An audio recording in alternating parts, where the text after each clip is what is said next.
Le Collège des chaires de recherche sur le monde francophone a regroupé depuis sa création les efforts de chercheuses et chercheurs pour faire rayonner la francophonie au Canada et à l'international. Voici quelques exemples des projets récents de nos titulaires. La chaire de recherche en francophonie internationale sur les politiques du patrimoine culturel s'intéresse à l'évolution des organismes du patrimoine, que ce soit les musées, les bibliothèques et les archives. Et parmi les projets de recherche que la chaire a pu réaliser ces dernières années, on retrouve notamment une étude sur l'évolution des musées et des organisations du patrimoine au Vietnam, au Laos et au Cambodge, qui sont des espaces qui appartiennent à la francophonie internationale, qui ont été traversés par une histoire coloniale. Et c'est donc cette histoire que j'ai essayé de documenter à travers ces institutions.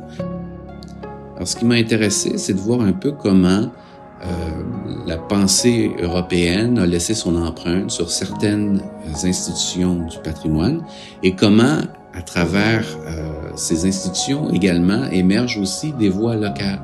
Comment les populations au Vietnam, au Laos et au Cambodge se sont appropriées l'évolution de ces institutions culturelles et leur ont donné leur marque. Alors, les images que j'ai sélectionnées rappellent certaines facettes de la réalité du patrimoine. Vous allez trouver des images qui mettent de l'avant le patrimoine bâti, d'autres images qui mettent de l'avant les collections et leur évolution, mais aussi les documents, les archives et différentes images témoignent aussi de l'évolution de certains musées et de certaines bibliothèques, de la place des expositions internationales et l'évolution des bibliothèques dans le temps. Mes projets actuels me conduisent à documenter l'évolution d'une collaboration entre la France et la Corée sur le retour de manuscrits royaux qui avaient été subtilisés par la France à l'époque coloniale. Et c'est une façon pour moi, évidemment, de documenter des nouvelles stratégies de collaboration culturelle qui se développent dans le monde francophone. Mes travaux ont mis beaucoup l'accent sur l'histoire coloniale, des institutions du patrimoine, mais aujourd'hui, ces institutions ont transformé leur rapport avec la France et on parle plutôt aujourd'hui de coopération et de collaboration. Et une partie du programme de recherche s'intéresse également aux nouvelles dynamiques de collaboration qui existent dans le champ patrimonial entre la France, le Vietnam, le Laos et le Cambodge.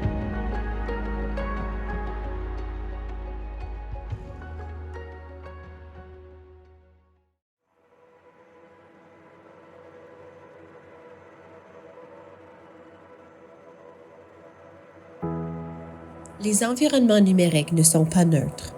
En contexte francophone minoritaire, les élèves et le personnel enseignant apprennent, enseignent et créent dans des environnements numériques largement dominés par l'anglais.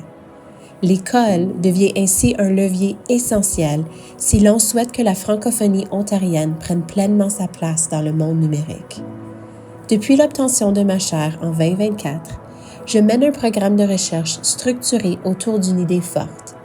Poser des actions concrètes pour favoriser non seulement l'équité, mais le véritable épanouissement numérique des communautés franco-ontariennes. Un concept que je propose pour désigner leur capacité collective de comprendre, questionner, participer et façonner les environnements numériques en français.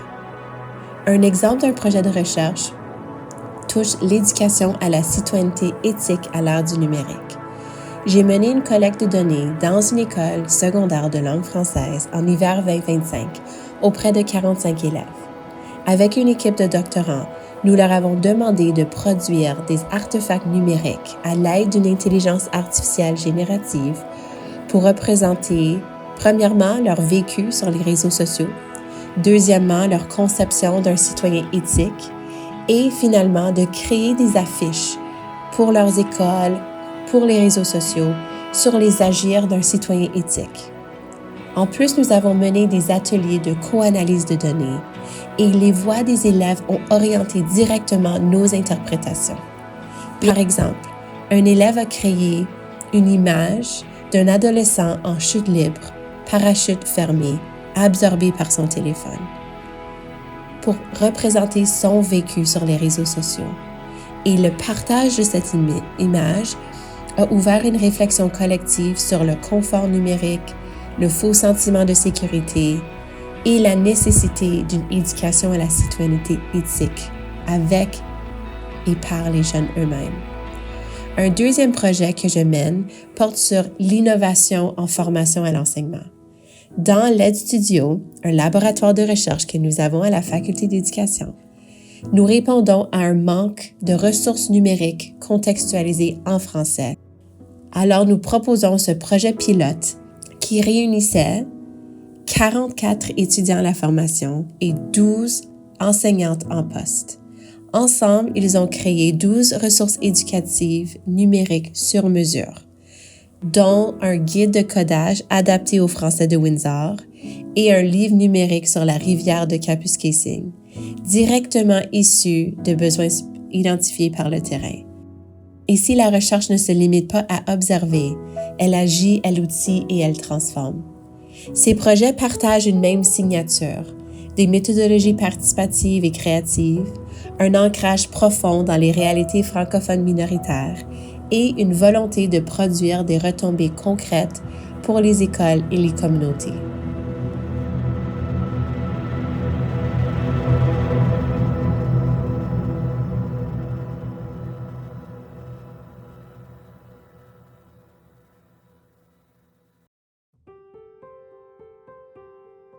Marie-Claude Tifo, titulaire de la chaire de recherche sur la francophonie canadienne en santé.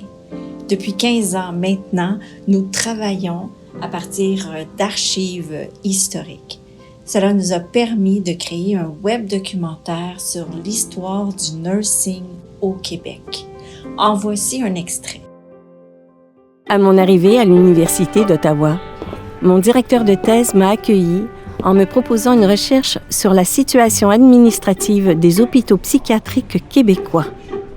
C'était le sujet de l'heure, surtout avec l'intervention de plus en plus prononcée de l'État en matière de santé.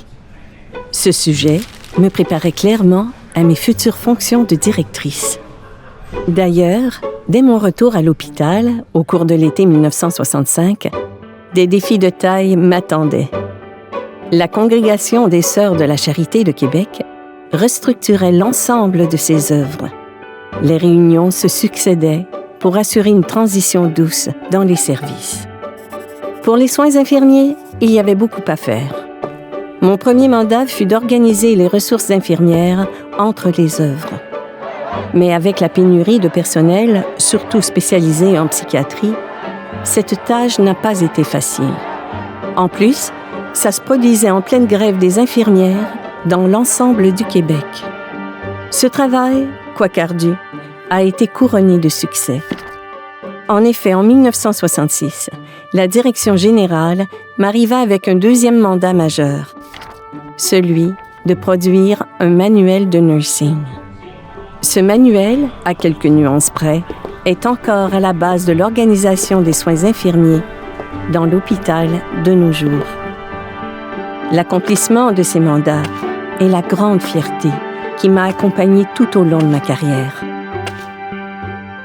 Depuis 15 ans, la chaire de recherche sur la francophonie canadienne en santé nous a fait découvrir plusieurs types d'archives dans les hôpitaux psychiatriques, l'hôpital Saint-Jean-de-Dieu à Montréal, l'hôpital Saint-Michel-Archange à Québec et bien sûr le département de psychiatrie de l'hôpital Montfort. À partir de ces archives, avec beaucoup de créativité, nous avons mené un projet de recherche-création avec lequel nous avons écrit une série de scénarios de courts-métrages. Ces courts-métrages sont publiés aux presses de l'Université d'Ottawa. L'ouvrage « La vie, c'est comme une bicyclette, il faut avancer pour ne pas perdre l'équilibre ».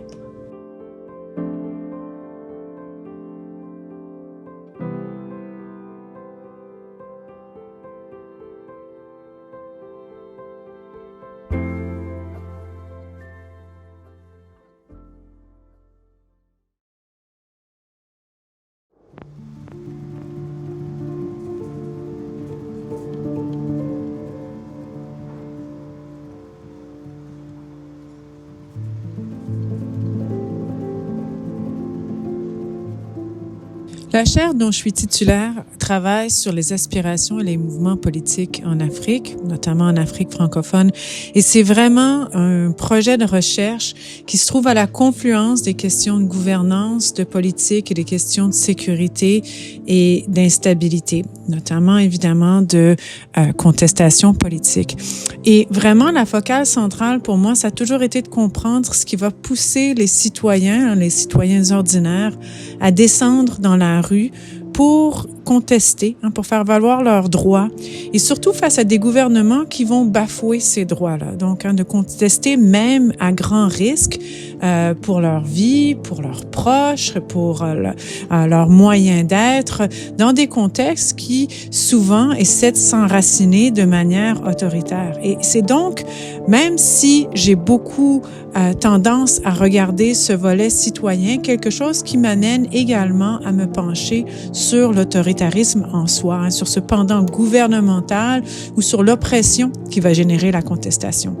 Et c'est, à mes yeux, vraiment une des questions les plus urgentes aujourd'hui, alors qu'on connaît une vague d'autocratisation très marquée depuis déjà 20 ans, donc une des plus grandes vagues qu'on connaît depuis des générations. Et les citoyens et leur énergie contestataire, c'est vraiment l'une des formes les plus importantes de résilience démocratique, des forces vives pour contrer ce mouvement autoritaire. Et ça devient donc urgent, essentiel de comprendre comment soutenir et protéger ces forces vives, cette source de résilience démocratique aujourd'hui, mais également pour mieux assurer nos lendemains démocratiques. Et c'est vraiment ça le cœur de mes travaux.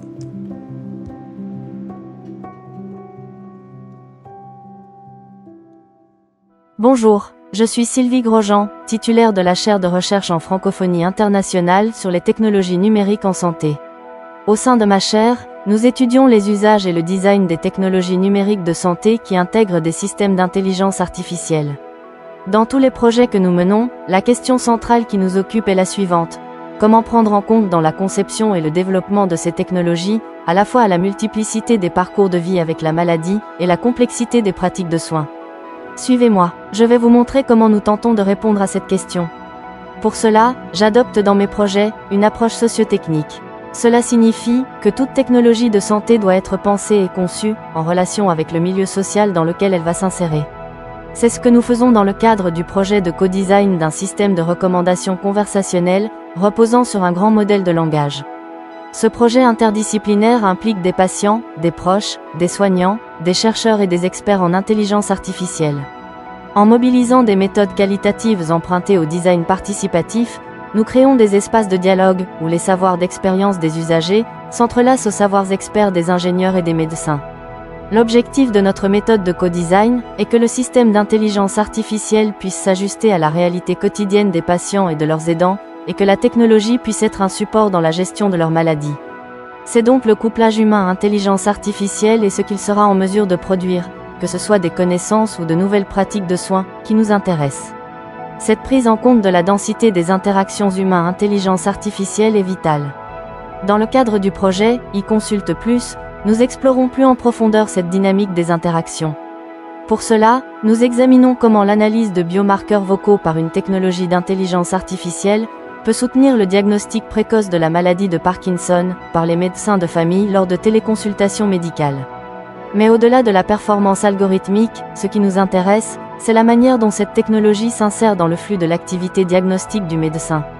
Autrement dit, comment un système d'intelligence artificielle peut devenir une médiation technique qui supporte la capacité d'agir du médecin. Finalement, il s'agit de concevoir et développer des systèmes d'intelligence artificielle qui ne dictent pas la solution, mais offrent des affordances, autrement dit des opportunités d'action, qui permettent au médecin de rester maître de son raisonnement clinique. C'est donc le couplage humain-intelligence artificielle qui devient un enjeu de conception, et non pas l'algorithme lui-même.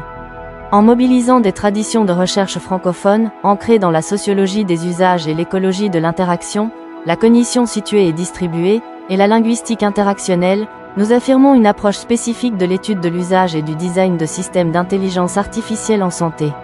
À savoir une approche socio-technique et interactionnelle. Cette approche s'appuie sur une éthique de l'usage pour garantir que la technologie épouse la réalité sociale, culturelle et linguistique des utilisateurs, qu'ils soient patients, aidants ou professionnels de la santé. La mission de notre chaire est de démontrer que l'avenir des technologies numériques de santé intégrant des systèmes d'intelligence artificielle réside dans des technologies qui sont, avant tout, des projets collectifs, humains et ancrés dans une écologie de la situation et des pratiques de soins. Vous voulez en savoir plus? N'hésitez pas à visiter le site du laboratoire et venez nous rencontrer.